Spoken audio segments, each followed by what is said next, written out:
Well, joining me now is Virginia Bottomley. Mrs. Bottomley, how could this sort of thing happen at a home run by the Department of Health? Well, we are extremely concerned about it.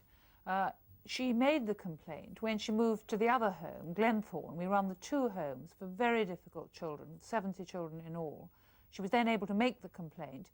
Immediately she'd made it, we set up an independent inquiry, also sent in the Social Services Inspectorate.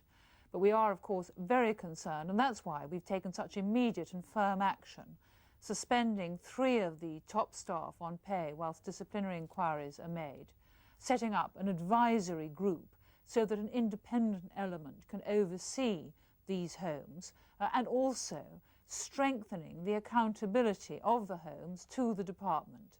But aren't there safeguards firmly in place already to prevent just this sort of thing from happening? Well, there are regulations and there are complaints procedures, but what is extremely worrying is that they weren't properly observed, and it was the overall management of St Charles and the reporting requirement back to the department where the shortcomings were so evident.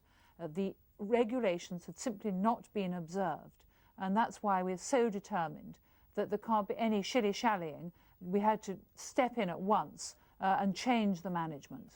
But how widespread a problem might this be as we learn all about these details? Well, there are only 70 children involved, and they are children who've, of course, not been able to be placed in the mainstream of childcare provision, many of them involved in very serious crimes.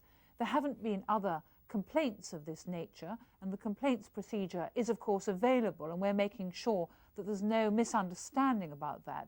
There are also independent visitors and the review procedure from the children's home local authorities.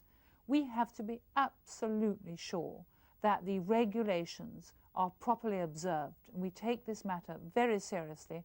That's why we've made a statement today, and that's why we've set in hand this firm action.